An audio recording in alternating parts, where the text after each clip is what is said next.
Solutions, Class 12, Chemistry. What is a solution? Solution क्या होता है? Solution is a homogeneous mixture of two or more components. Solution एक homogeneous mixture होता है दो या दो से अधिक components का, जो कि unreactive chemical substance होंगे. Solution इक्वल टू क्या होगा? Solute plus solvent. Solute क्या होता है? Solute, the substance present in a small amount and which is dissolved is known as solute. मतलब जो सब्सटेंस कम अमाउंट में प्रेजेंट होता है और जो डिजॉल्व होता है उसको हम कहते हैं solute. Solvent, the substance present in large amount, जो सब्सटेंस प्रेजेंट होता है ज़्यादा अमाउंट में और जिसमें सोल्यूट डिजॉल्व होता है is known as solvent. Sugar plus water, ये आपका एक सोल्यूशन होगा जिसमें आपका शुगर सोल्यूट होगा और वाटर एक सॉल्वेंट होगा. हमें दो सोल्यूशन के बारे में पढ़ना है. एक है बाइनरी सोल्यूशन, दूसरा है ternary solution.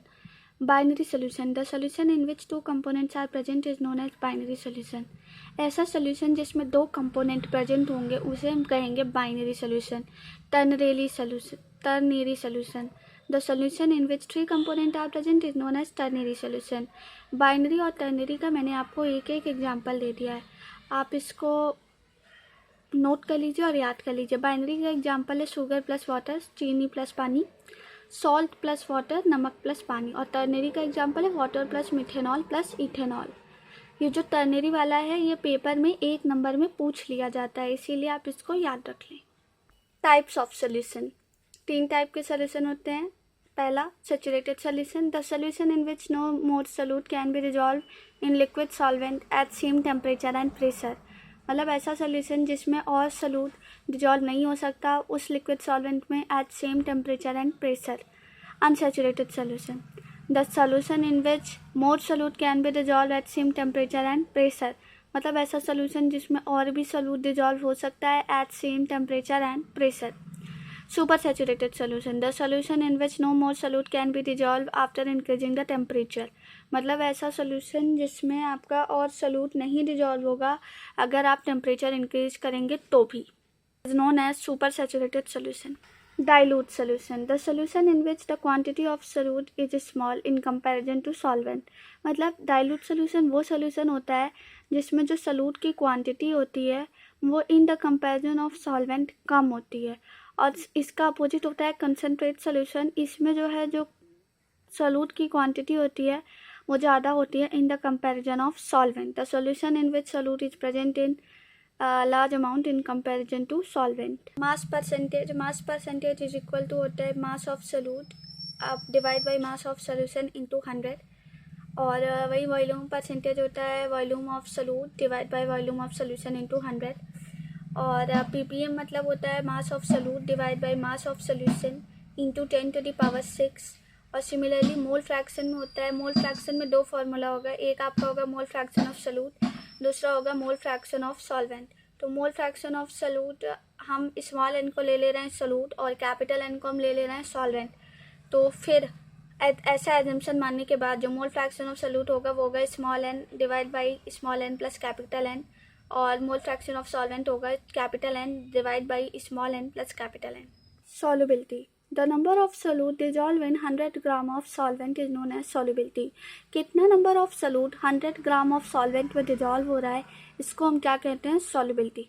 Factors affecting solubility, like dissolve like, मतलब जो लाइक होता है वो लाइक में डिजॉल्व करता है. इसका मतलब ये होगा कि जो पोलर सोल्यूट होगा वो डिजॉल्व होगा पोलर सॉल्वेंट में और जो नॉन पोलर सोल्यूट होगा वो डिजॉल्व होगा नॉन पोलर सॉल्वेंट में. Solubility depends upon nature of solute and solve. जो सॉल्युबिलिटी होती है वो डिपेंड करती है nature of solute and solvent पे. सॉल्युबिलिटी इंक्रीज होती है विद इंक्रीज इन टेम्परेचर. अब हमारा एक बहुत इंपॉर्टेंट लॉ है, ये पेपर में कई बार पूछा गया है तो आप इसको अच्छे से याद कर लीजिएगा. Henry's law, the solubility of A gas in a liquid is directly proportional to pressure of gas over the solution at definite temperature. मतलब जो सॉल्युबिलिटी होगी किसी भी गैस की लिक्विड में वो डायरेक्टली प्रोपोर्शनल होगी प्रेशर ऑफ गैस के ओवर सोल्यूशन किसी भी एक डेफिनेट टेम्परेचर पे. यानी m डायरेक्टली प्रोपोर्शनल होगा p के, capital M is equal to K H into P. तो यहाँ पे जो कैपिटल M होगा ये होगा mass of solute, K H आपका होगा हेनरीज कांस्टेंट, और ये O2 और N2 के बीच में एक ग्राफ दिया है जिसमें O2 आपका ऊपर जा रहा है, N2 आपका नीचे जा रहा है। ये पेपर में बोर्ड एग्जाम में 1-2 बार पूछा गया है 1 नंबर में, तो मैंने इसीलिए इसको भी बता दिया। Application of Henry's law.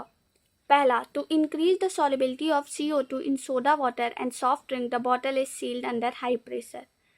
Solubility increase करने के लिए CO2 की सोडा वाटर और सॉफ्ट ड्रिंक्स में जो बॉटल होता है उसको हम सील करते हैं under high pressure. Scuba divers use a mixture of helium 11%, oxygen 32% and nitrogen 52% for the relaxation into the C.